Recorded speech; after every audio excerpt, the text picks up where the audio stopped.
Kongversation. Oh wait, this is hell! Those are my petunias that died!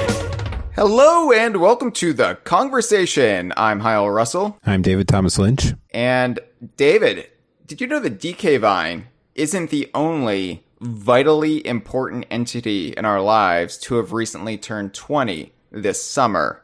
No, it's true. I do actually. Yeah, I mean, there was Conker's Pocket Tales, but we already paid tribute to that. But Mario Golf for the Nintendo 64 also turned 20. Came out in Japan on June 11th of the year 1999, and came out in the Americas about a month and a half later, July 26th, 1999. And we still haven't hit the 20th anniversary for Europe and Australia. That's September 14th. But, you know. Takes a while to add those extra U's. Yeah, right, exactly. So many U's in golf. It's surprising how the Brits spell it. Goof. And, you know, they invented it as Scotland. Up in Scotland, the United Kingdom, they invented golf. And they probably have to localize in a bunch of other European languages. Yeah, but no, it's the U's. You're absolutely right. Yeah. So anyway, now, you know, we got our 20th anniversary out of the way. We all celebrated ourselves, all jerked off to DK Vine. It's time to talk about Mario Golf for the Nintendo 64, which we'll be discussing on this episode. But what we will not be discussing on this episode, David, is Mario Golf for the Game Boy Color, which came out a couple months after this. When we do discuss that, though, David, that will be in October for its 20th anniversary of it coming out in the Americas. And I need the audience of the Kongversation to do whatever they can to help us get Nintendo President Shuntaro Furukawa on the podcast for that big spotlight episode.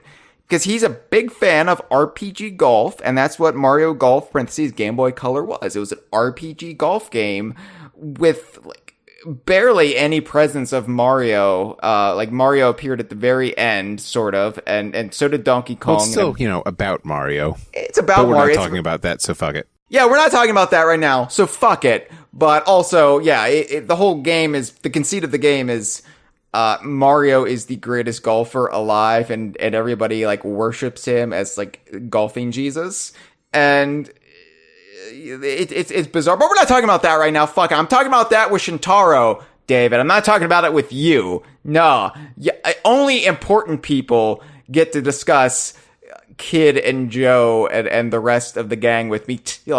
Tiny, but not Tiny Kong. The other Tiny in the Donkey Kong universe. Yes.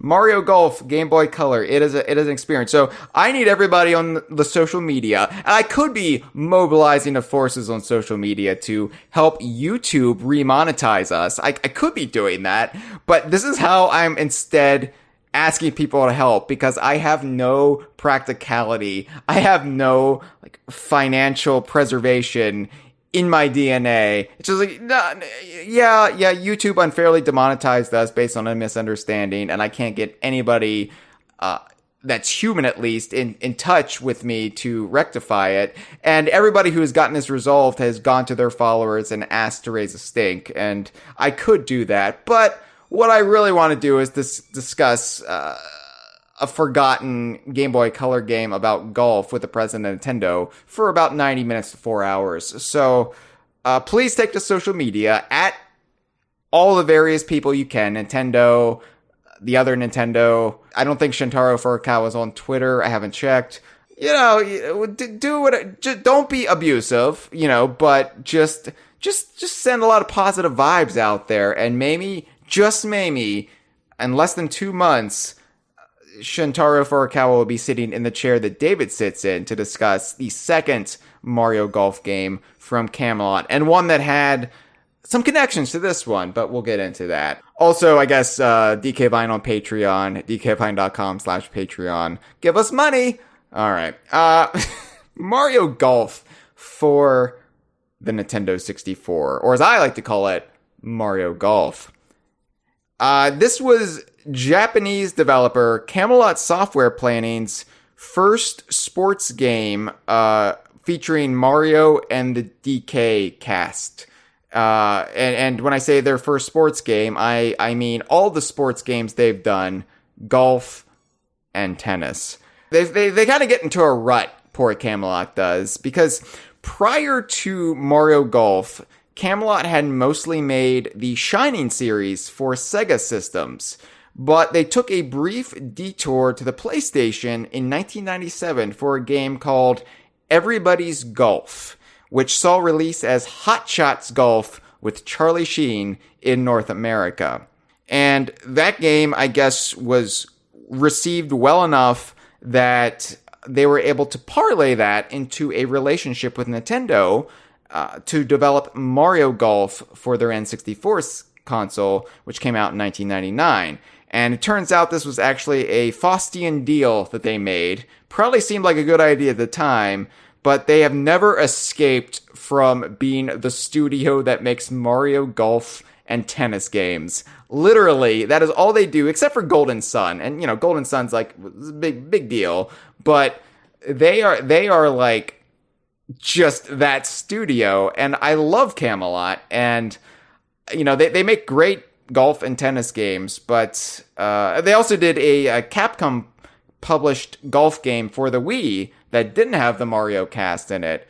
But yeah, they basically make golf and tennis now. And I have a lot of affection for Camelot, David. I'm sure you do, being such a longtime DK Viner, a longtime member of the staff.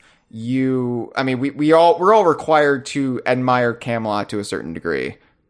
Mario Golf, it's arguably the first modern Mario sports game, because yes, there were Mario Golf games before this. There was one for the Nintendo Entertainment System that actually had Daisy in it long before Camelot revived Daisy. Yeah, it didn't even have Mario in the title. It was really shitty branding. There was one years earlier that was just called Golf. Yes, so let me delve into the crevices of my own life here a little bit, David.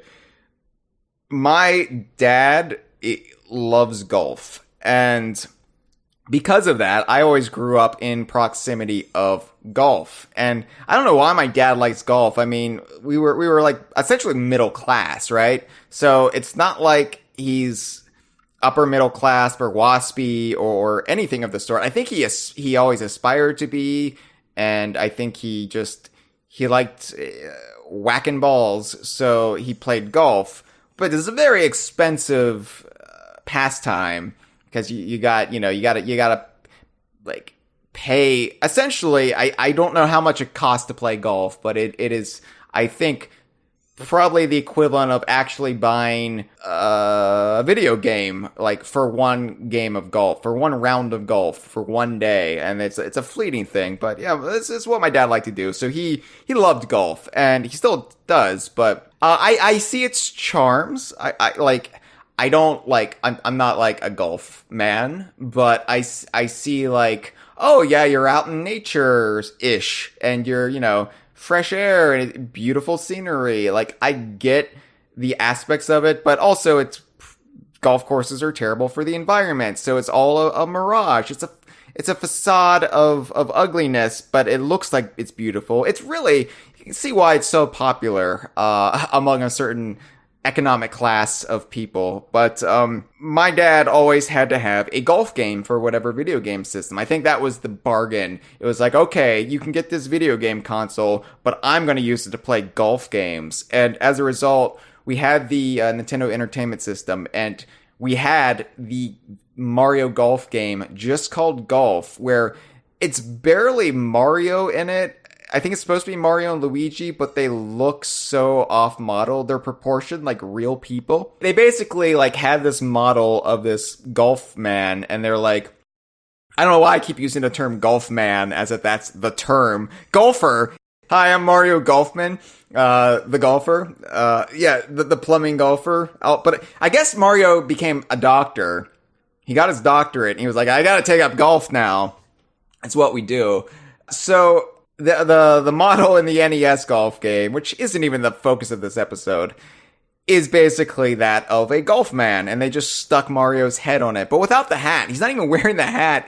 It's arguably not even Mario, but it's just it's a mustachioed man with a big nose, and you're like, oh, that's Mario. And I think back in the day, like, Nintendo just didn't give a shit. They're like, okay, we can just plausibly say that's Mario. There's no set model for Mario up until... Yeah, it's like if they need to make a few bucks on a Game & Watch game, we'll just say, yeah, that blob is Mario. Yeah.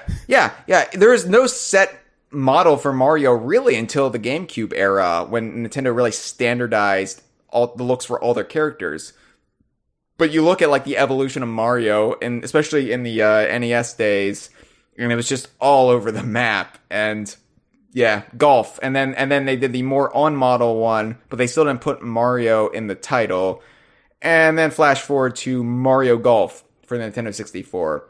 But yeah, it's the first modern Mario sports game, with that caveat, modern, in that it set the template for a lot of stuff. Not just from Camelot, but from later developers as well. I mean, it carries on to this day, but I think this era, this glut of Mario sports games was most prevalent on the GameCube and the Wii. Because it branched out to almost every sport. Like, we didn't have like a standalone like hockey game, and there was never an American football, like gridiron football game. But, you know, we had baseball, we had football/soccer, we had basketball, and then of course the Olympics with Sonic, and then Is there hockey in that? Yeah, there is Probably. some winter one. There was Or Mario hockey. Sports Mix. And Mario Sports Mix, of course. Wait, was Mario Sports Mix the most recent one? The most That recent. was Mario Sports Superstars, which, Yeah, thank you. Okay, you see, I lose track of this. I am Mr. Trivia when which it did comes have to. golf and tennis. It did as have, part of yeah. it. Camelot actually contributed a little bit to that one. That was in that awkward period between the Wii U Mario Tennis and Mario Tennis Aces, when they like redeemed themselves a little bit. But yeah, Camelot did contribute to that, but there was like horse racing in that one, and eventually they just gave up. Like, we can't make Mario horse racing. There's no way to sell this except to like perverts who want to have sex with horses, which is a thing. Look it up. But they just like did a whole like compilation of like, good enough. Like, we'll just get horse racing in this one with all these other sports that nobody will buy on their own, and hopefully it'll be enough to sell to people. And we'll do amiibo cards with it too. I have a stack of these right here on my desk for no fucking reason, David. Like, a whole stack of these Mario Sports Superstars amiibo cards. I could have just looked at the back of the cards to get the name, but I'm just like thumbing through it right now. There's Metal Mario playing football. There's Bowser in a sand trap. There's Waluigi with a baseball bat. Oh, there he's with a tennis racket. Oh, there's Rosalina on a pony. What the okay, anyway, I'm getting off track here. I apologize. Your fault, David. But seriously, look up the sexual inclination to have sex with horses.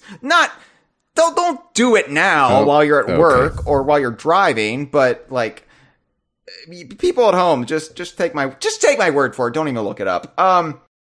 Where were we? Mario Golf. Mario Season Golf, Nintendo 64, close parenthesis. Right. Yeah, no, not pony play, no.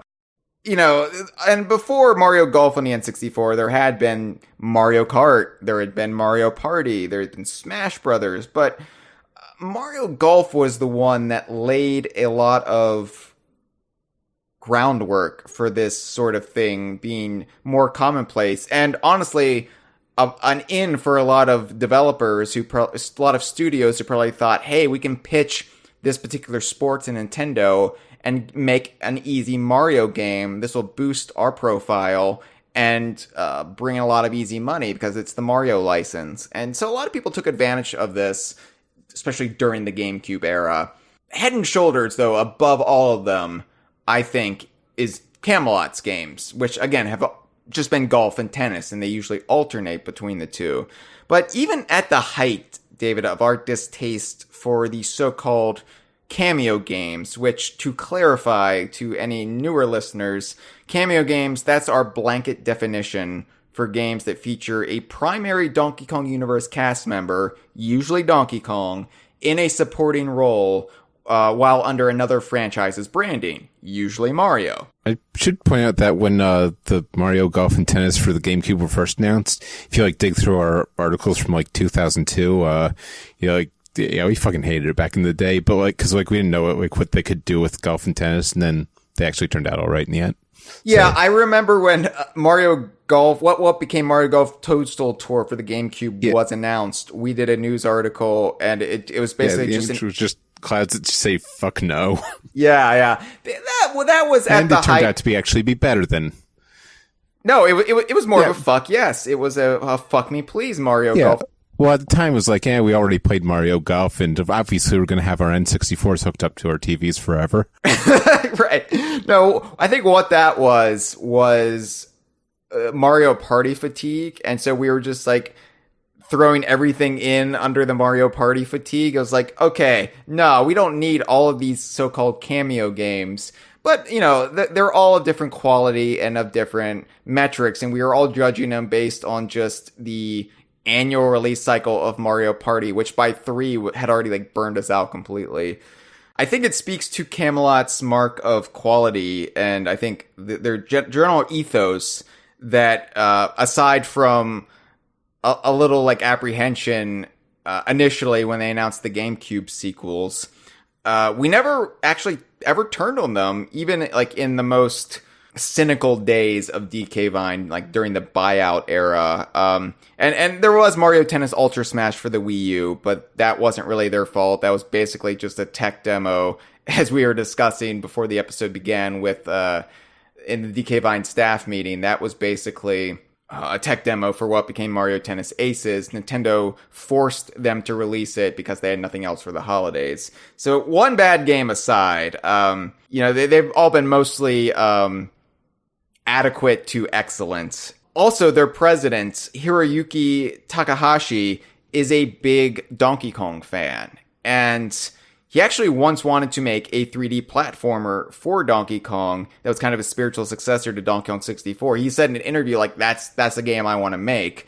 And that never came to fruition. We thought maybe it would, but Nintendo never really took the bait for that one. But even though we didn't get that, Donkey Kong and the Kong cast, they're always treated well in Camelot's golf and tennis games. And they're always given a place of prominence in them. Them and Wario and Waluigi. And Camelot is the one who invented Waluigi. So we'll get into that, I think, next season when we talk about Mario Tennis. But yeah, they've always had a soft spot for Donkey Kong, and it's always really shown. And I think as Donkey Kong fans, we've always kind of seen it, felt it, and respected it. And that really made us more amiable to appreciate what they were doing with the core mechanics themselves. And, the console sequel to Mario Golf for the N64, Mario Golf Toadstool Tour, was also the first non-rare game to feature Diddy Kong at all. And that also introduced us to the concept of prosthetic golfing fingers, which I know Camelot didn't actually invent. That was our nonsense fanon, but, Diddy did. It makes perfect sense. It makes perfect sense. I agree. David, I'm not yes, you're backing me up and I'm not arguing with you here. Diddy first appeared with 5 fingers and 5 toes in Mario Golf Toadstool Tour. So because of that, we said, oh, it's not just they've retroactively changed his motto and he was always supposed to have 5 fingers. No, he's wearing golfing fingers from the Mushroom Kingdom to help improve his golf game. And he likes it so much, he's going to keep wearing them even when he's swinging on vines in the jungle because it just improves his dexterity so much. So Camelot has done a lot for the Donkey Kong fandom. So basically in the Donkey Kong 64 sequel, then everybody would have been able to pull levers because they all have 5 fingers. Oh, yeah. Well, I would hope in the Donkey Kong 64 sequel, they wouldn't arbitrarily give the power to pull levers to one character. Oh, Donkey Kong 64. I love you, warts and all. Yeah, Camelot's also given us faithful Donkey Kong courses in their golf games and tennis courts in their tennis games. It would be really awkward if they switched those up. You look at Mario Power Tennis for the GameCube. They were the first ones to incorporate Critters post rare, and then on the 3DS they had a Donkey Kong Country Returns style golf course. So they've always like been looking out for Donkey Kong. Weirdly enough, in this game there's no Donkey Kong golf course. For as much as I love the original Mario Golf for the N64, no Donkey Kong golf course here. It's really unfortunate, but that's fine. That's fine. Like at the time, I didn't really expect there to be one, and because you look at like the games we had gotten, and we gotten Mario Kart 64, which had a Donkey Kong's Jungle Parkway. And then we had DK's Jungle Adventure and Mario Party. It's like, yeah, we could have a Donkey Kong golf course in Mario Golf, but there are actually like very few golf courses when you look at it. So it's not surprising that they decided not just randomly like give one to Donkey Kong here. They paid off it well in the sequel with Congo Canopy, but that's for another discussion. Now, Dave, we're gonna be talking about golf a lot on this episode, and yes, since our audience is primarily gamers who've probably not played much in the way of golf, we should actually talk about the rules of golf. So like real golf, like the real sports. Well, I mean the real rules of golf apply to Mario Golf as well. Like people think Mario Golf is just a bunch of silliness. Like we're gonna turn the golf ball into a fireball or whatever. But it actually does follow like the fundamentals of the sport, and like there's a role of honor for golf. Like there are like things you have to abide by. There's etiquette you have to follow, or else you'll get kicked off the golf course. You can't just throw the ball at the hole, right? You have to like hit it with a very specific kind of stick. Yes. Like where Mario Golf does differ is that usually you have to dress like very preppy on a golf course. You have to have like a collar on your shirt, and you have to wear like slacks or khakis. But in Mario Golf, you can just walk around mostly nude and just have a tie on, and you're not going to get booted off the course. So that's good. You've got these metal sticks, David, right? And you got a whole bag full of metal sticks. Now, if you're familiar with hockey, you might think you just hit the ball repeatedly and guide it to the goal, but that's not how golf works. You'll lose lots of points or gain lots of points. And I think that was mostly the plot of Happy Gilmore you're thinking of. But in the sport of golf, you have different size metal sticks referred to as clubs, and you've got this little white ball, and you're on this like mowed lawn of grass, and you have to get the ball from one end to this pit in the smoothest part of the lawn in order to clear the one part of the lawn and move on to the next part of the lawn. And there are 18 parts of the lawn, and you have to get the ball in the pit in the fewest numbers of motions with the metal sticks, right? And when you take the ball out of the hole, there's a slight chance that you might have to play basketball with the Looney Tunes so that they don't get sold as slaves for aliens. That actually happened to Michael Jordan. That's canonical. It happened. Look it up on his Wikipedia bio. Yeah, at least if the biopic is accurate. Your score in golf. The higher the score you have, the worse you've done. This trips people up. So you want to get the lowest score possible, and you get 1 point added to your score for as the amount of times you whack the ball with your metal stick. So you want to get it into the pit in as few numbers of whacks as possible. And then when you get on the smooth part of the lawn, you have to use your flat stick to push it instead of whacking it. And they call that putting. So there's actually like the number of whacks you can have on any given part of the lawn. It varies depending on the size of that part of the lawn. So if you get par, the term par, that's getting the ball into the pit with as many whacks as listed. So if it's a par 4 and you whack the ball 4 times, and I'm including pushing it with a flat stick as part of the wax there. So if you get it in 4, then you've completed par.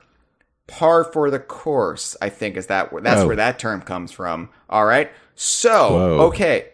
But David, what if you get it in 3 and it's a par 4? Well, that's a bird.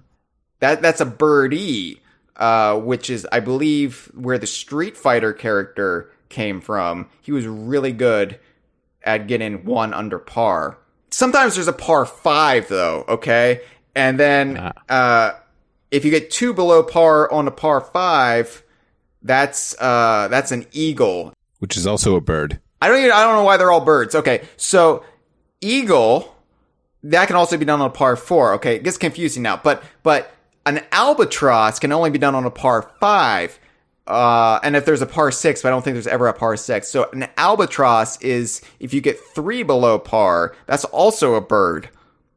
What? Oh, yeah, also called a double eagle. So I guess that's what an albatross is, just 2 eagles. Yes, that is exact. I think it's a mythical beast. It's 2 eagles sewn into one. It's got the head of an eagle and the butt of an eagle. Actually, that's just an eagle. So then we've also got hole in one, and that's also a famous bird. Yeah, that's a famous bird. That is the if you whack the ball once and it somehow winds up in that pit on the other side of that lawn section, then that is a hole in one. I mean, if the par is 3. I mean, I guess you could get it on a par, but you need to hit it really far, and nobody can do that.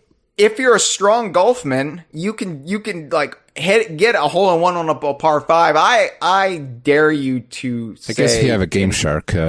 Yeah, if you have a Game Shark, I don't think the Game Shark would do you much good on a real golf course. You could try it. Like, you could try to use the Game Shark as your metal stick and whack the ball with it, but I don't think you're going to get far with it. I've never tried it. The wind conditions have to be right. There's wind in golf, and that's confusing. Also, okay. Yeah, maybe they should play indoors instead. They so do. You don't have to deal with wind. They do. There's indoor miniature golf, and it's amazing. Well, I mean real golf. Oh, okay. No, they don't have that. That would probably kill people. Well, okay, so that's if you play it well. But what if you get 1 over par? That's a bogey. And a bogey is if you can get a double bogey, a triple bogey, and then eventually you just suck and they say, no, you lose. You lose this part of the lawn, on to the next one, and you can get like +7 on your score, and then you're just you look ridiculous in front of all your rich friends. It's +8. Oh, and if you hit it too far, it's out of bounds, and you have to just, it counts as hitting it twice, and then you still have to hit it yet again from the same place, and then Toad waves a flag around. Although when Donald Trump, it's his penis. Oh, and he plays golf, so you brought it all around. You brought it all around, David. Bravo. There's like piles of sand, and you're like, who left the sand here? That sand's there on purpose. That's called a bunker, which is that a bird? I don't know. Probably not. That was the lovable bigot from 1970s television. Then there's also a mound of water, and that's called water. Water. Yes. And you don't want to land in the water, or else that will add 1 to your score, and you have to play the ball again. Not from the water. They should make you. Well, maybe you should. How often are you going to golf with Jesus? No, Jesus couldn't, because he'd be like stuck on top of the water. Yeah, no, but okay, but would his ball be stuck on top of the water? Like, could he extend his magic to the ball? That's what I want to know. These are the questions Mario Golf didn't answer. All right, so that's golf. I hope we adequately explained it for you. That will probably never come up again during the actual episode.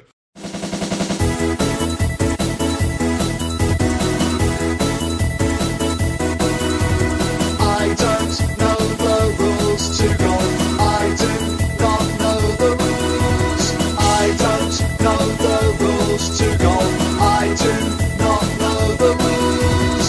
I don't know the rules to golf. I don't know the rules to golf. I don't know the rules to golf.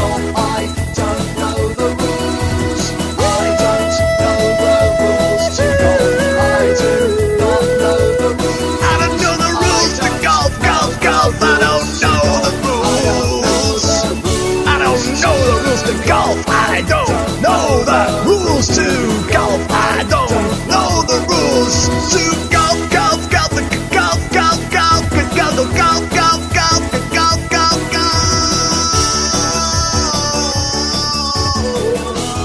All right, let's talk about the batshit brilliance that is Mario Golf, David. So, All right. the first thing that comes to mind for you and for me when we talk about Mario Golf for the N64 is how absurd the characters were and the character select system were. Well, what makes it so absurd is like just how normal it's just, like regular people for some reason.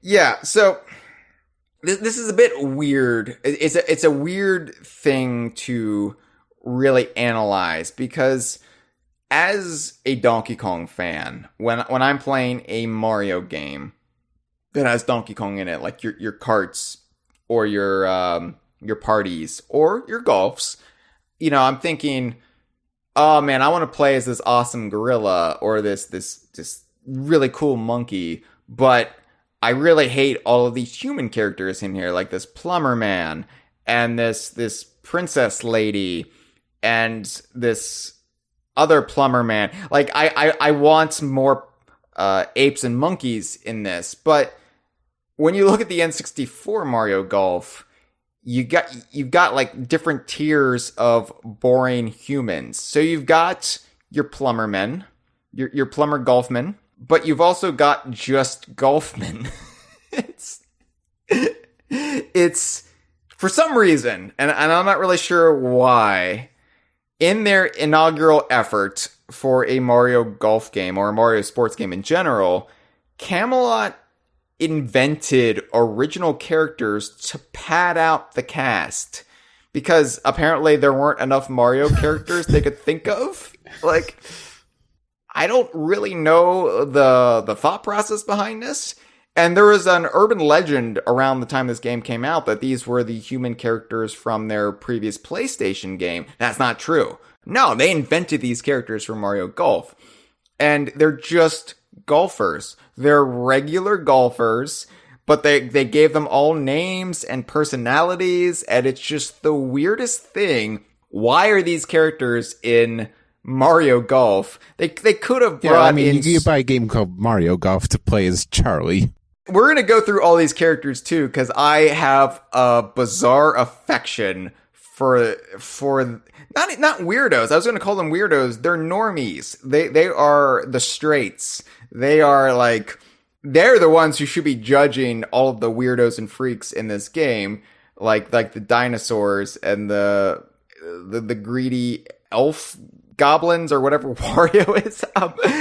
The weirdest thing though, beyond like this cast of just original human characters that essentially only appeared in this game, is that you only have a starting roster of 4 characters. Okay, so you get this game called Mario Golf, You want to do a round, and here's the characters you have to choose from. It's Plum, Peach, Charlie, and Baby Mario. Mom, I want Mario Golf. I love Mario. I don't really care about golf, but I'm just in it for the Mario characters. And you get it home, you rip it open, you put it in your N64, you hit power, you go to the character select screen, and your only 4 options out of the box: Peach, Baby Mario, and then 2 jabronis named Plum and Charlie.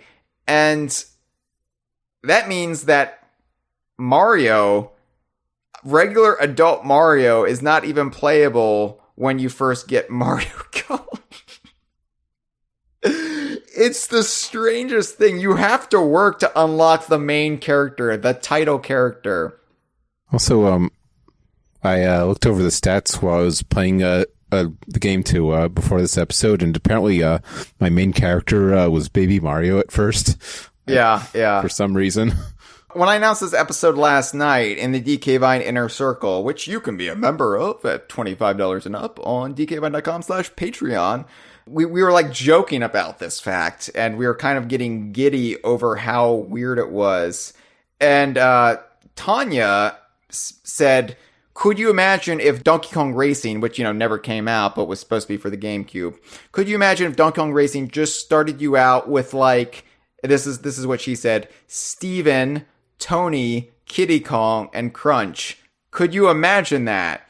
And then I said, well, maybe the closer equivalence to this would be a character named Daisy Kong, a character named Sebastian, who's just a man, Baby Donkey Kong, and then you get Dixie Kong. Like, it's like the big ticket character from the start. And honestly, I would be okay with that, because I feel like Sebastian would make for a fan favorite character immediately among the DKU diehards. Well, if Donkey Kong Golf ever comes out, we'll talk a little bit about Donkey Kong Golf. Yeah, because obviously, I'm never going to let you live that one down. Hey, that was Chad. That was okay. Anyway. But I still very much want Donkey Kong Golf. Yes. So yeah, adult Mario had to be unlocked. Cameron in the inner circle last night said that I love that the normal humans also have a presence in the first Mario game. That's going as weird as to also have his baby self and his exact double with a chrome finish occupy the same space. So yeah, you get these just regular... Oh, yeah, that's also another thing, like Baby Mario and Mario in the same game. Because the only appearance of Baby Mario before was Yoshi's Island, which was a prequel, and it makes sense. But like, what's he doing here? Yeah, this was the first game to have Baby Mario. This is basically where it all went wrong as far as the baby characters go. The human characters, let's discuss them. When I say, obviously Mario is supposed to be a human, right? But like the human characters, as far as just the golfmen and women of Mario Golf. So we've got Plum. And Plum is, I think she's supposed to be like a young girl, maybe early teens or something. But yeah, it sounds right. In my fanon, I always assumed Plum was the little sister of Peach. Because, similar named names. After fruit, yeah. Yeah, her parents have a thing for produce. And, it's a good thing, they probably have a brother named Celery, a cousin, probably corn on the cob. I don't know. But Plum is one of the starting characters, and I guess because of that, she's one of the most prominent characters in the game, because how many people who rented this game from Blockbuster back in the day ever unlocked anybody? They probably saw there's no playable characters they wanted and just turned it off. But Plum stuck in people's minds so much that she got a trophy in Super Smash Bros. Melee. And that was back when they had to make all the trophies from scratch. Yes, I love it. Like they actually had to model Plum on the GameCube as a trophy, and her trophy description says Plum is one of the first playable golfers in Mario Golf. She's not all that strong, so her drives tend to lack distance. On the other hand, her strike area is large and allows for refined control. She's a very stable golfer, both well-balanced and easy to master, which makes her a favorite among beginners and pros alike. Not that beginners really have much of a choice. It's either her or the baby or... Well, clearly my 15-year-old self preferred the baby for some reason. Yeah, no, I prefer Charlie, and I think, honestly, if it were me playing the game now, I would have chosen Plum. It was Baby Mario, and I actually played the Game Boy Color version first, so half my ring shot scores, which we'll talk about later, are from Joe from that game. But we're getting ahead of. Yeah, now Plum did reappear in Mario Golf for the Game Boy Color, because she was the person who explained the dictionary. So she explained the rules of golf. I thought that was Sherry. No, I believe it was Plum. Was it? Hang on, I'm going to look this up. This is extremely look important. it up. It's very important. Although I'm sure Shintaro Furukawa and I will clarify it 100% on the Mario Golf Game Boy Color episode in October. So while you're trying to figure that out, I'll move on to Charlie. Now, Charlie is who I chose as my initial character. And this bothered me to no end, because obviously I'm only playing this game because I'm playing it because the modern Donkey Kong, rarest Donkey Kong, appears in it. And I had a rule, I'm going to play Mario Kart 64, but only use Donkey Kong. I'm going to complete the entire game with Donkey Kong. And then I did it with Mario Party. I did it with Super Smash Brothers. And then Mario Golf came along, and I had to choose other characters until I unlocked Donkey Kong. So I picked Charlie, and maybe because I was still an insecure teenager who wasn't okay with just, playing as the girl character. Yeah, I think I was that guy too. I can't play as a girl. I have to play as a baby instead. Yeah, misogyny is weird. Charlie is the character I chose, and he had a yellow sweater vest, and so maybe it was like, oh, the color bananas. Maybe that's why I gravitated towards him. He also looks like he's been stung by a bee because he's having some sort of allergic reaction, judging by his lips. Although now that I'm looking at it, they're very kissable lips. Like I could see myself really just being taken by him every which way. Yeah, Charlie was who I initially played as, and he's just, I guess it's not a yellow sweater vest. I guess it's just a yellow shirt over a white t-shirt. I don't know. He's just a guy. There's no information on Charlie. One of his quotes was, "Hey, while we're young." So he's I think it's one of your taunts. He's afraid of aging. I don't know. Charlie is just like, he was one of the first characters I played as in the Donkey Kong universe outside of like Donkey, Diddy, Dixie, and Kitty. It is surprisingly hard to find footage of the Mario Golf Game Boy Color dictionary. Most of the YouTube results are the music. I love that you thought you would find it on YouTube, the Mario Golf Game Boy Color dictionary. And you know what? I bet when you do find it, that channel is going to be monetized. Then there's Sonny, Sonny. And Sonny is a man in a hat. I guess he's named after Sonny Bono, which it's a good thing he was in this game and not the Winter Olympics games. As he notes when he scores a birdie, he says, "It's a sunny day." Okay, all right, found it. It is Plum, except for some reason her hair is red. Okay. Well, she dyed it. She dyed it red. It's fine. Okay, that's what was throwing me off. Because apparently I'm face blind. And also, I hadn't played the N64 version at the time, so. Well, anyway. You're right. Yeah, Sonny, he seems to be, like, he's trying to, like, make himself a catchphrase, like, "It's a sunny day," like, that's the thing he says, and, like, I bet, like, in his mind, he imagines the studio audience just, like, cheers wildly for it every time he says it. But Even when it's raining? Yeah, but nobody's cheering. Nobody cares. He's just in his own sad little world with his tucked-in red shirt and his white pants that are pulled up way too high. And he wears a hat, so I guess it's, like, he's worried about, like, melanoma. So he's actually afraid of the sun. That's the grand irony of Sonny. Like, what the fuck am I supposed to say about these characters, David? Like, as much affection as more than you got about Harry. As much affection as I have for these characters, I realize there's nothing to them except Mamie Plum. Again, we're referring to Harry from Mario Golf, not Harry from Mario Tennis for the Game Boy Color. Oh, who's yeah. a doubles partner. That's really confusing. So Harry is he the douchebag of the group? Like, because he's got a soul patch, right? Or he's got some sort of, like, facial hair that, like, made me think, this guy I want to punch in the face. He's got this smirk on it, like this, like, I'm Harry. I'm better at golf than you are. And look at my soul patch. It's so late 90s, early 2000s. It's like blonde too. I think he dyes it. I don't know. I don't like Harry. Harry's my least favorite of the group. What about you? Yep. Yeah, it sounds about right.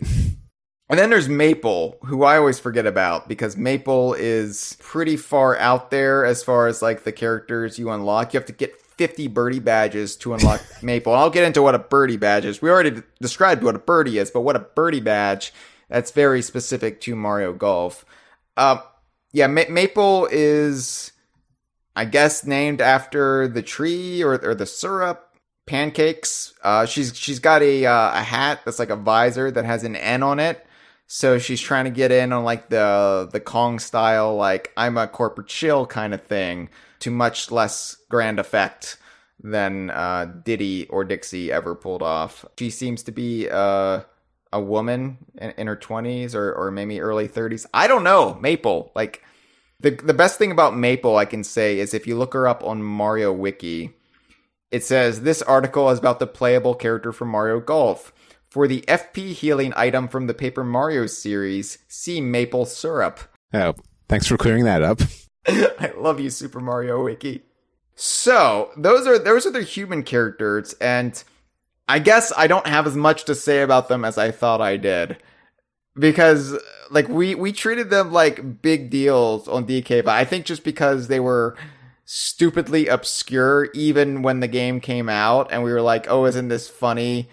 Like, because DK Vine launched, several weeks after Mario Golf came out, and so it was like the new game at the time. Yeah, it was, and so this was the game I was playing in the early months of DK Vine because I was trying to beat it before Donkey Kong 64 came out, and it was like I was playing it up until the weekend before DK 64 came out because this is before like they released video games on Friday.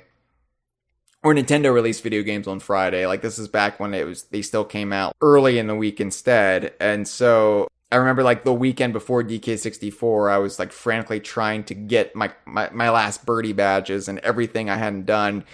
And, which is all for naught because I thought that Donkey Kong wasn't in Mario Golf for Game Boy Color, and he was.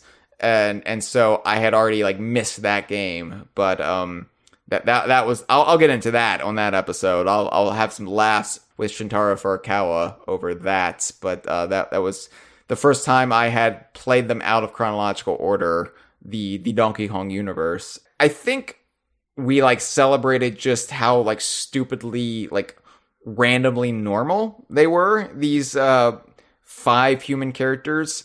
And I will say this though, as like nothing as they are, as like little fleshed out they may be, I would still absolutely adore any of these characters ever returning in the future. And not just for a Mario Except Golf... Harry. Except Terry. But not just for a Mario Golf game, though. Like, let's put Plum or Charlie in Mario Kart. Why not? Why the fuck not? They can do it. Like, I can't, it's not like this is a situation like Diddy Kong Racing where, well, Camelot owns Harry. Camelot actually owns Maple. No, like, I'm pretty sure Nintendo actually owns all these characters. So, why not? Well, they're not using them in the Everybody's Golf series, so. Yeah. Yeah. Apparently everybody except for Harry. Why not put Sunny in Mario Party? You might have a new beloved character, actually an old beloved character. Well, not an old beloved character, just an old character, but you might make that old character more beloved. Like, flesh out their backstory. Like, I want to know more about why Charlie does the things that he does. Why does he fear getting old? Now that it's been 20 years, would he still say, well, we're young? Will he say, like, well, we're not as young as we were 20 years ago, but we're still relatively young in comparison to people older than me? That could be his catchphrase now. Okay. Peach and Baby Mario, they are the 2 Mario characters, traditional Mario characters, that were available from the start. But from there, you can also unlock Luigi, Yoshi, Wario, Mario, Donkey Kong, Bowser, and Metal Mario, in roughly that order. And so, yes, Baby Mario and Metal Mario are in this same game. And as Cameron put it, Plum and Charlie just wanted to go out and play a few holes, and the other players are currently embroiled in some Spider-Verse shit. Which I thought was a great quote.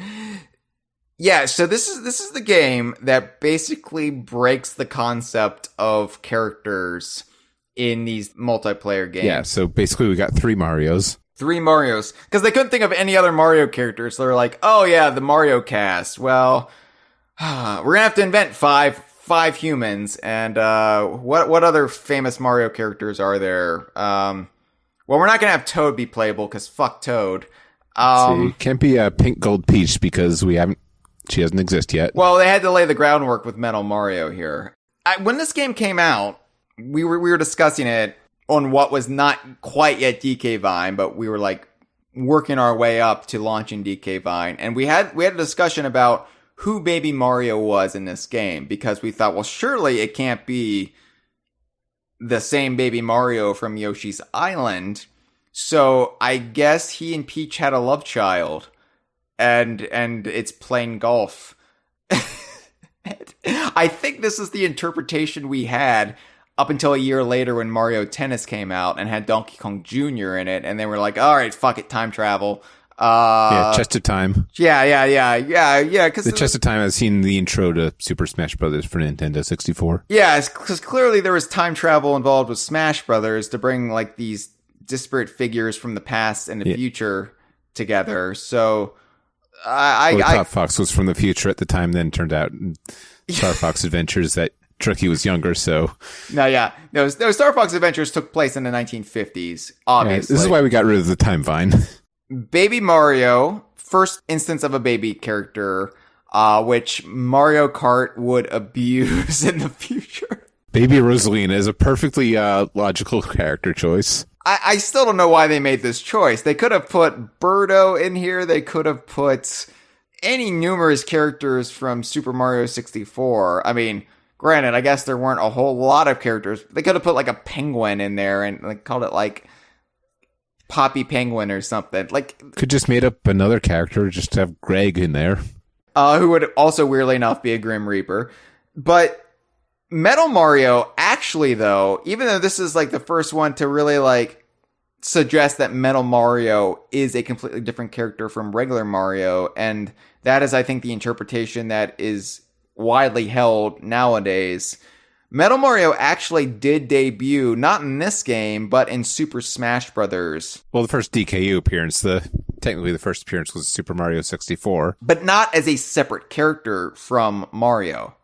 So, like, that was just Mario transforming with power-up, got the cap, and he turned into Metal Mario, but it's still Mario underneath that metal exterior. This, on the other hand, is a completely different Golfman entirely. This is a Mario that's permanently metal and who seems to be some sort of almost evil mirror version of Mario himself. Wait, what if it's just regular Mario, but he just keeps changing his hat every time the camera cuts away, so it never runs out?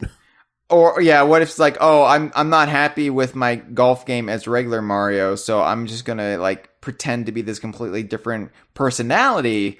Yeah, apparently his golf bag is like, just a bunch of green boxes. Yeah. He just really wants to win the prize money in the tournament, and he's actually just scamming everybody, because that's what all Mario is. He's a con artist. He's not really a doctor. How does he have all these jobs and credentials? It's because he's conning people. He's just a master manipulator, and that's how he's basically fucked his way into the royal family of the Mushroom Kingdom. He's like Rasputin. He's gets in everybody's ear, and everybody thinks he's the greatest golfer. He's not the greatest golfer. He's a scam artist. That's what Mario is. But I think the implication is that Metal Mario is like a clone of Mario that's permanently metal. And since Super Smash Brothers was the first time that they alluded to him being a separate character, and this was just months before Mario Golf, I think the interpretation that I have is that Master Hand created Metal Mario, same way he created Giant Donkey Kong as a separate character. But then Metal Mario just like lingered on after our initial Smash tournament and just started like showing up in things like these golf tournaments. It was like, oh, hey, remember me, that evil clone that the giant gloved boy made? Well, I'm still around. You can't kill me.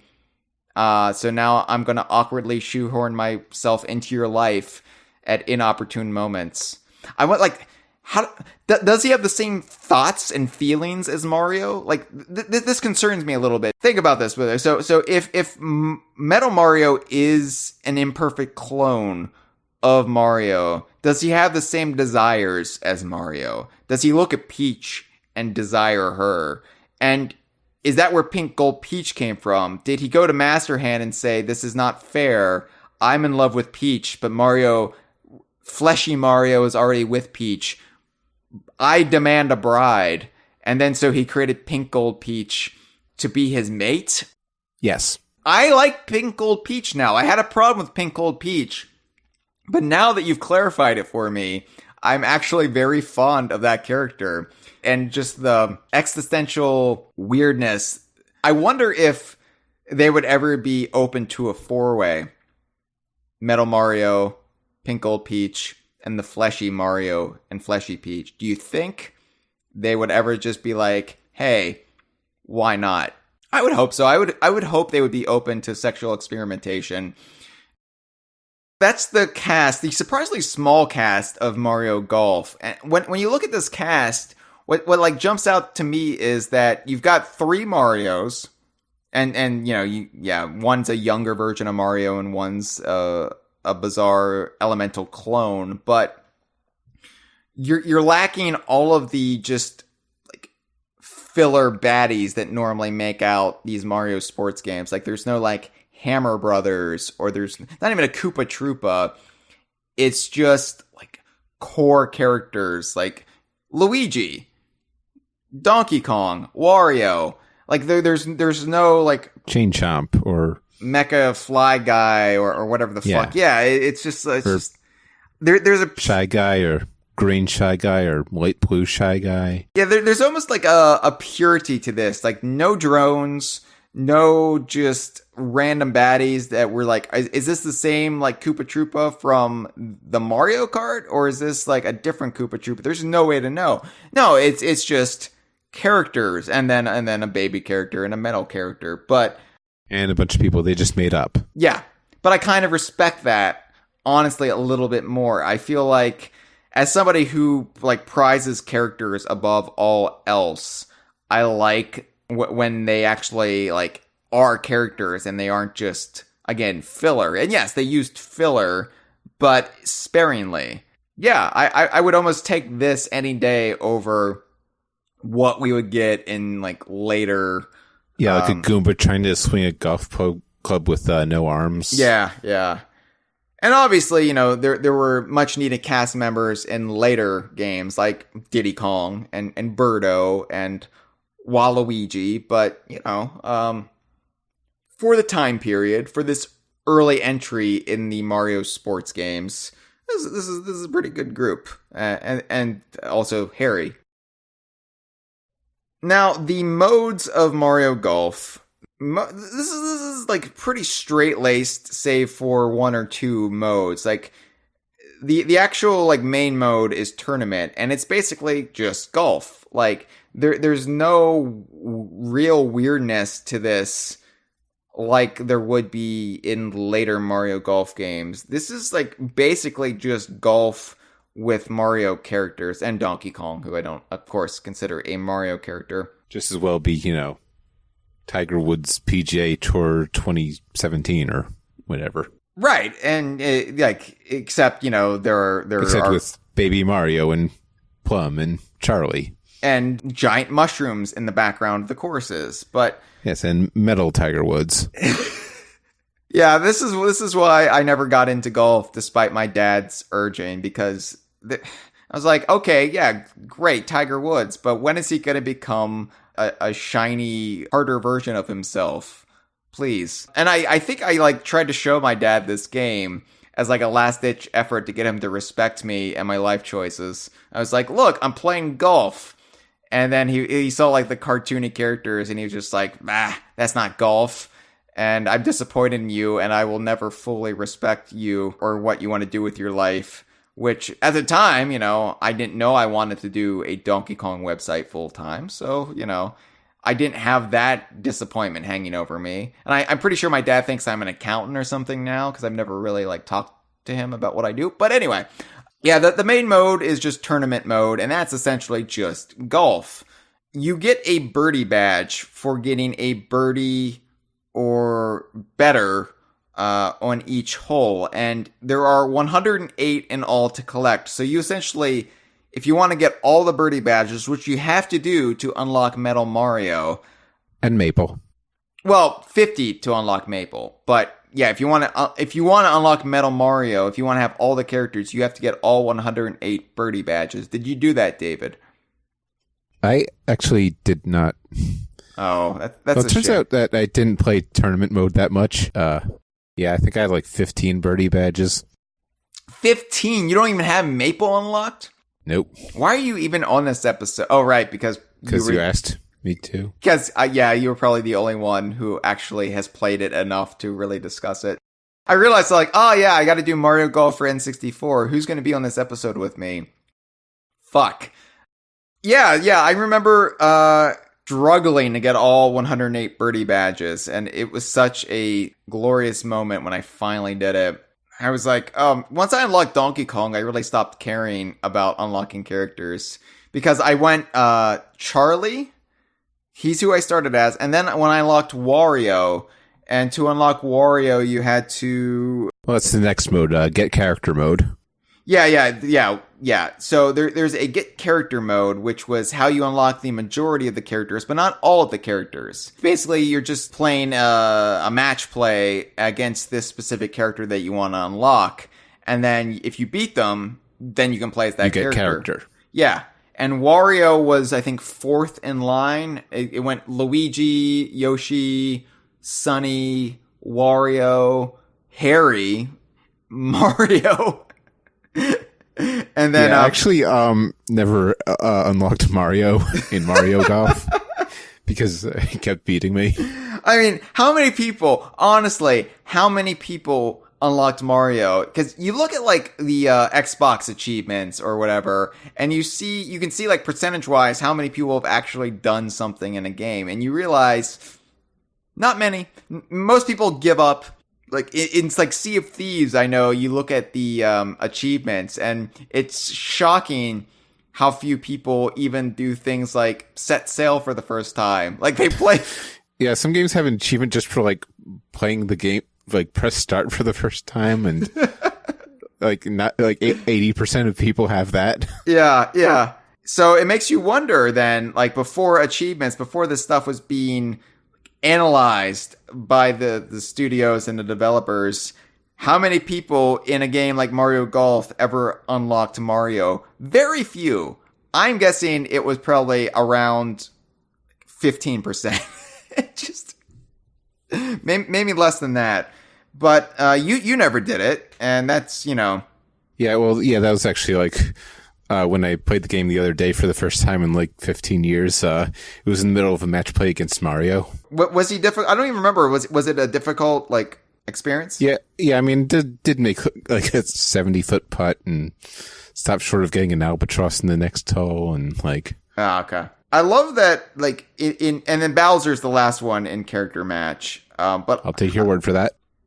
He was, yeah. But I love that Harry is considered a more valuable prize than Wario in Mario Golf. Just what? So I went from Charlie, and then I unlocked Wario, and I decided to switch to Wario. So just looking at the achievement list for Kingdom Hearts 3, begin your brand new adventure. 82.84% of gamers have unlocked it. So, like, what's everybody else even doing? Just staring at the title screen? When Mitchell Wolf makes me feel bad about my skills as a gamer, and it's fine because I beat him at rock climbing, so whatever. But when he makes me feel bad, I'm like, at least I can press start. You know, like, because apparently, there's 15% of people who can't even do that. So I'm actually pretty good, all things considered. Yeah, no, I went from Charlie to Wario, and I picked Wario because Wario was who I chose as Donkey Kong's partner in Mario Party earlier that year. And so in my head, then Wario was kind of like grandfathered in as a Okay, one more. Just one more achievement. The Simpsons game, press start to play. The description is easiest achievement ever. 92.76% of gamers unlock this. Yeah. What is the other 8% doing? Making me feel better about myself. You know how some people like to imagine themselves having sex with horses? Maybe that's their fetish, is buying video games and never progressing past, like, turning it on. Well, clearly it's easier in the Simpsons game than Kingdom Hearts 3, so... Well, I'm sure some people try not to do it, but they accidentally press it, or like their cat walks across the controller, and they're like, Also, no! Kingdom Hearts has a bunch of like videos that recap the previous games, and they decide they can't keep track of the story. So There should be a documentary about these people. Like, why do these people exist? How do they exist? I mean, what? you could probably find their gamer tags.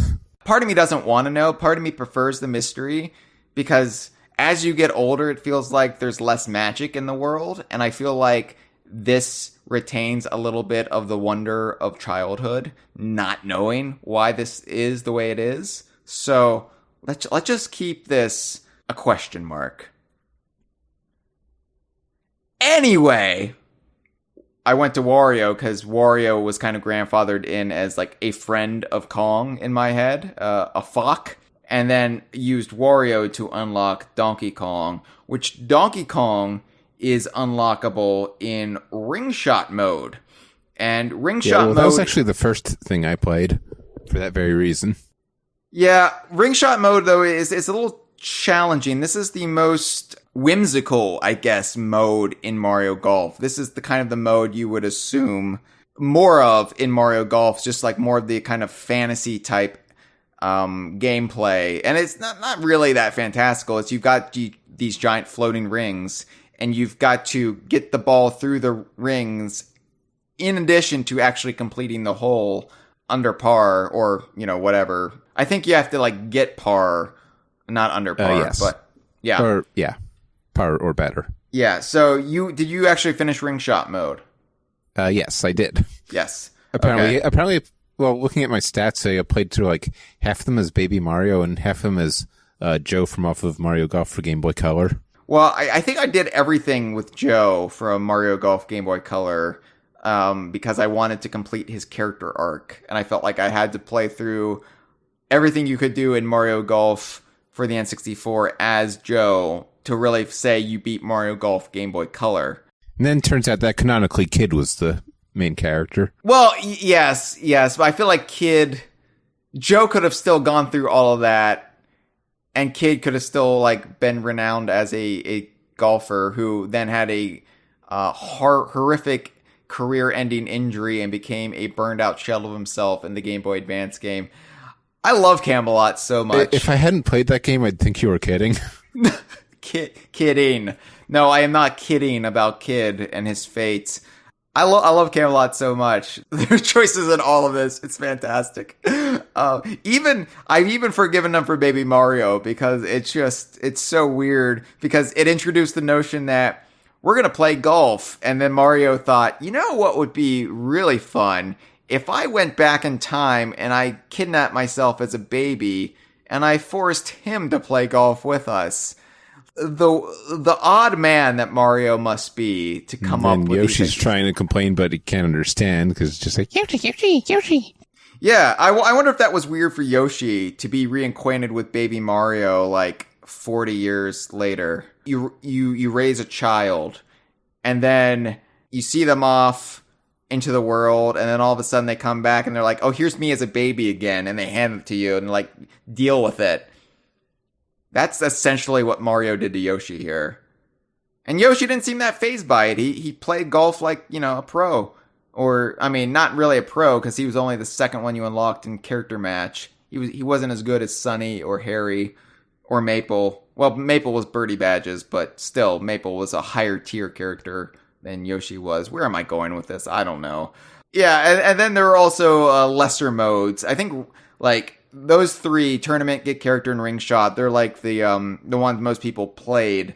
But then there was also Speed Golf, which isn't like playing golf on amphetamines, which is how I would play golf, if I'm honest.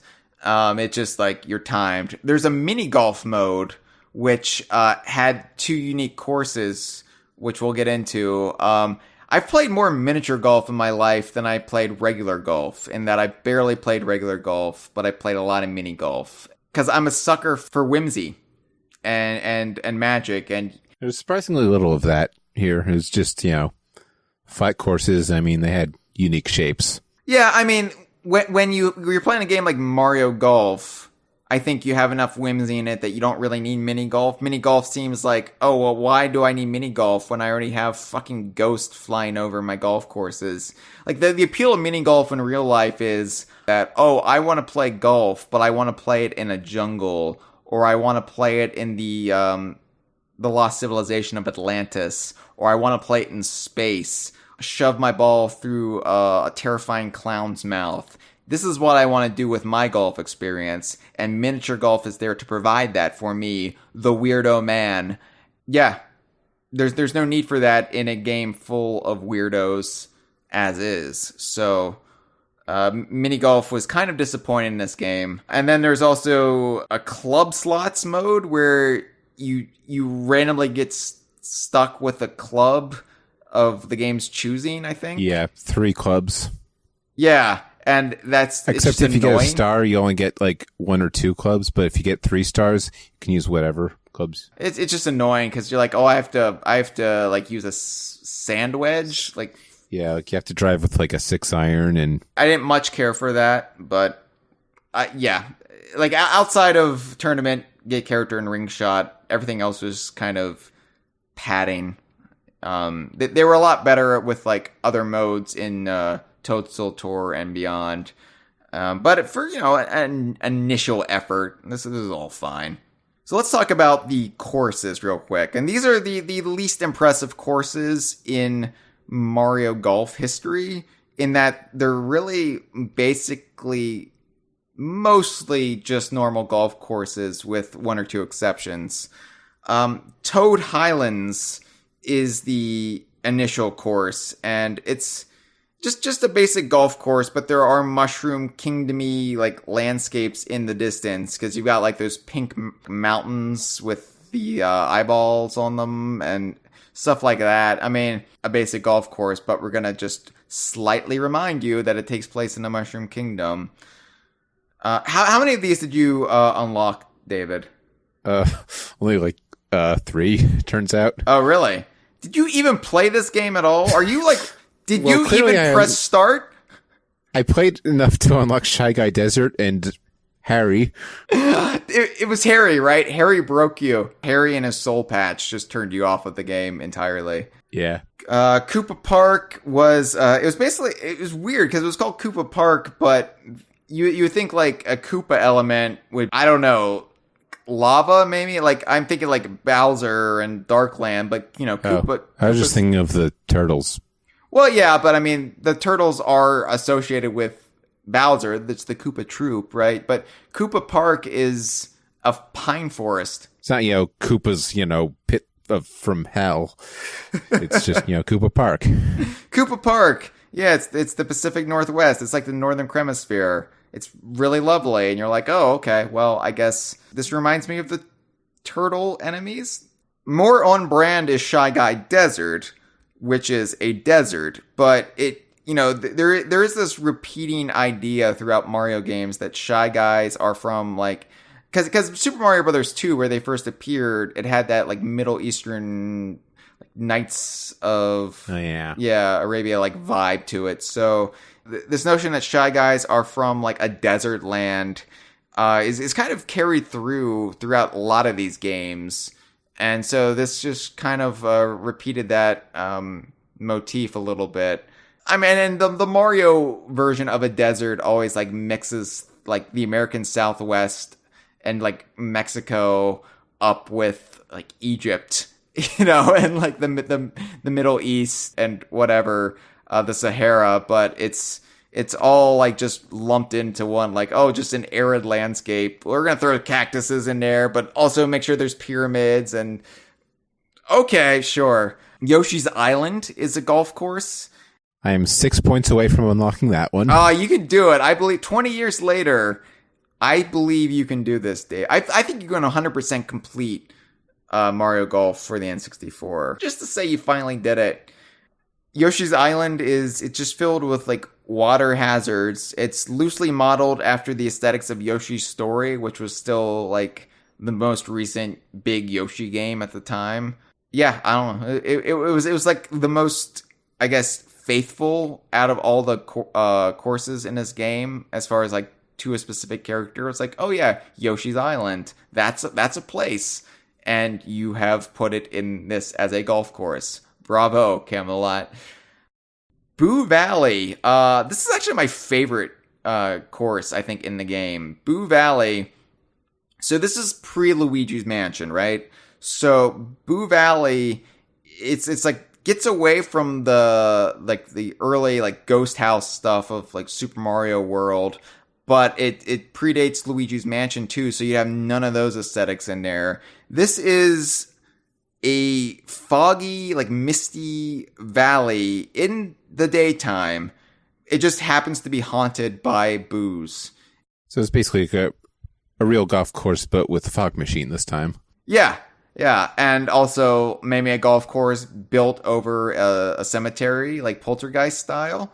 It's a bit rainy here at times, but otherwise, like, they don't like overdo the spooky Halloween time aesthetic. It's mostly actually very peaceful, and it's like a serene experience, and I just love the aesthetics here. There's a magical experience being in the forest when it's like completely foggy. It's just the most like otherworldly thing, and that's just what Boo Valley reminds me of. If you would have a Boo themed golf course a couple years after this, it would be more in line with Luigi's Mansion. And so I kind of appreciate this all the more because it's just off model enough from what the Mario series would become as far as boos go, that it's just kind of unique. It's a little bit like gloomy gulchy a little bit, but in like broad daylight. So, but you wouldn't know, Dave, because you haven't unlocked it.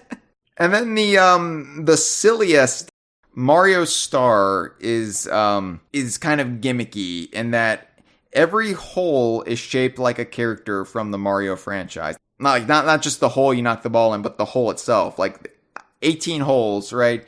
Every hole has like a landscape that is shaped like a Mario character. Yeah, like the Peach's Castle course from off of Mario Golf for the Game Boy Color. Yes. So like hole 1 is shaped like Yoshi. Hole 3 is a wiggler. A Bullet Bill appears. Yeah, Mario and Luigi, I think, are the last hole. Like it's a combination of Mario and Luigi because they don't even warrant their own holes. They're like, just lump them together. I feel like Camelot did themselves a disservice in really establishing their own original characters as like mainstays because they didn't even believe in them enough to make them holes in Mario Star golf course. They did a much better job at character self-promotion when they invented Waluigi a year later. And then besides that's it for golf courses. Like there are 6, and then that's it. But then you also get the 2 mini golf courses, Luigi's Garden and Peach's Castle. Yeah, and, so Luigi's Garden, there's all the holes are shaped like Arabic numerals. Well, the first 9, then the last 9 are the first 9 letters of the English alphabet. And then Peach's Castle is the rest of the letters in the question mark. Yeah, why is that? I don't know. I guess because it's easier than designing a course with like windmills and volcanoes and stuff, as we've established earlier. I feel like this was an afterthought in the game. They're like, maybe we should add mini golf, and they didn't really have enough time to make it worthwhile, but they still included it. Sort of like how the multiplayer in GoldenEye was an afterthought, but then that actually became the main selling point of the game. Didn't really happen with mini golf, though, in Mario Golf. Sorry. All right, well, we have some calls to take. Two people called in about Mario Golf for the N64. Go figure. Hey, guys, this is Dion here, calling to talk about Mario Golf. Crazy to think that this was Camelot's first Mario sports game. It was also a surrealist dreamscape that mixed the astoundingly ordinary with the flagrantly absurd.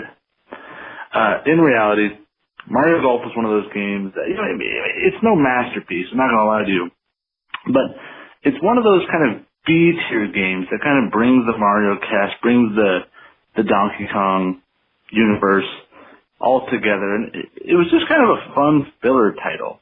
I feel like the N64, the GameCube, definitely was so jam-packed with those sort of filler games, the Mario parties, the other Mario sports games, and as a modern Nintendo fan, I really kind of miss that.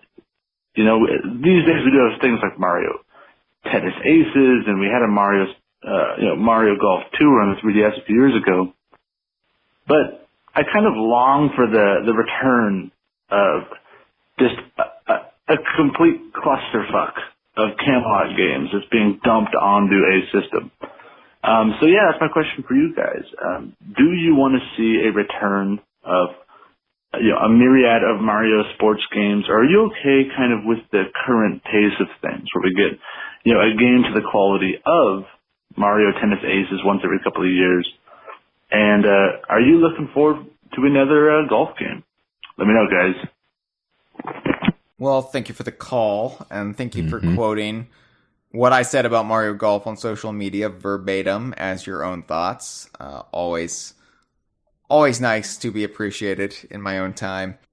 David, what do you think? Like, I want to hear your opinion on this before I spout what I'm thinking. Are you happy with the pace of Mario sports games now, or do you long for like the GameCube era when it was just basically, you look at like the release schedule of like from 2005 or 2006 and just the sheer glut of games that were Mario sports? Do you want to get back to that, or are you happy with the pace we've got now? Well, one thing I miss about back then was like that, you'd have like the N64, and then you'd have this like side game that has almost nothing to do with Mario. That's still Mario Golf, but then they all kind of connect. But I guess you can't really just make an 8-bit game like that anymore. Yeah. I mean, I guess Golf Story exists, but that's a completely different thing. I think that's like what I kind of miss is like in the era of the Switch, you don't have like that. Yeah, like the Donkey Kong Land counterparts. We're not going to get like a Donkey Kong Land Returns or... Yeah, I miss that stark difference in power between the games because you were able to just have like this justification for why do we need 2 Mario Golf games within months of each other? Yeah, it's like, you got the NES era is still going on. You've still got, Yeah. It's like Mario Golf, but you still get like the chiptune. I mean, and then again, you do have like these faux retro indie games, but I don't know, it's not the same. No. There's a level of artifice there that it doesn't fool me. I do kind of miss having a console and then a much less powerful handheld alongside of it. And the Switch is great. Like, I love being able to play something like ukulele, like on the go. It's crazy to me that that's the era we're in. But where's our Yuka's Pocket Tales? Yes, exactly. So more in line with what the call was talking about, though, like that's the only thing I really miss about like that era or the era of the GameCube and the Game Boy Advance. I don't really miss having like a new Mario sports game every month. That it was overkill, and it did make us like resent some pretty quality games that we shouldn't have resented. It was just they saturated the market. They oversaturated the market with these things, and they all just kind of got drowned out. And I would much more prefer what we have now, where a game like Mario Tennis Aces is able to come out and it gets a little bit more of a spotlight on it, and people are able to appreciate it more, and it's not immediately overshadowed by Mario Croquet the next month, Mario Bocce was pretty good. Now, I'm hopeful that Nintendo like learned their lesson from that era, and that they don't need so much filler on the shelves to move software when, like, if they just space it out, maybe more people will try out a one title, and, they won't lose out that much on sales as is. But I would like another Mario Golf game. I want one on the Switch, because I think between Mario Golf and Mario Tennis, I honestly prefer Mario Golf, and I seem to be in the minority, and that's kind of surprising to me because I just assumed Mario Golf would be more popular. But this year I realized that more and more people like Mario Tennis more than Mario Golf, probably because it's more like frantically paced. Because I think I slightly prefer golf because it's like more in depth. You could like do more with like different courses, but like tennis is a lot more fast paced. So yeah, I think it just depends on the kind of person you are. Like for me, like I prefer the golf games because I am somebody who likes to just wander off by himself and take long strolls through wilderness and just get like just lost in my own head. And so like golf is kind of a meandering thing, and so I'm just like meandering about with Donkey Kong with a metal stick in his hand. So I think I prefer Mario Golf, but I can see why people, and especially a lot of gamers, would prefer Mario Tennis just because it's more smashy gameplay. Just you're whacking stuff harder and faster and more frantic. And Mario Tennis Aces is great, and it's honestly maybe you're one not of going to Camelot's get a best. game where you like break your golf club if you get hit too hard. Right. I think Mario Tennis Aces might be one of Camelot's finest entries, but I still think they could do this same with golf and excel past what they did with Aces. So yeah, I want to see a new Mario Golf game relatively soon. Well, thank you for the call. Let's take this second call about Mario Golf. Hey, Hyle and Company. Congrats on 20 years of DK Vine. And my thoughts on the topic today. Can't talk about Mario Golf on a DKU podcast without talking about a DKU golf game. So, my contribution to that would be a timber-themed golf course called Tiger Woods. Have at it. Was that really worth calling in? Yes, apparently. You just wasted 28 seconds of your life. Was it worth it? Do you feel good about yourself? Are you going to be able to wake up in the morning and look yourself in the mirror and say, that's something I did yesterday? Thank you for the call. No, actually, it brings up a good point about other golf games we could see in the Donkey Kong universe. So, David, you alluded to this earlier. Yeah, so about 15 years ago at E3, Yeah. there was some leak came out as a display thing. It was for Donkey Kong Jungle Beat, but because it was all blurry and half the logo was obscured, thought it said Mario Golf and actually published a news article about it. But honestly, I think I would actually like to see Donkey Kong Golf for real. It was kind of a blurry, self-cropped picture of the Donkey Kong Jungle Beat logo, or the Donkey Kong Jungle Beat logo at the time, and somehow it was the GLE, I think, was visible. Yeah. And the E looked like an F, I guess. And so, yeah, it became Donkey Kong Golf. The angle or something, yeah. And so Donkey Kong Golf kind of became this, reoccurring gag throughout DK Vine from that point on for the next 15 years. And honestly, I think we were so, conditioned to, oh, Mario Kart? Well, here's Diddy Kong Racing. Oh, here's Donkey Kong Coconut Crackers. Had Rare stuck around with Nintendo and had still developed Donkey Kong games and been the driving creative force behind Donkey Kong games, we might have seen a Donkey Kong Golf eventually.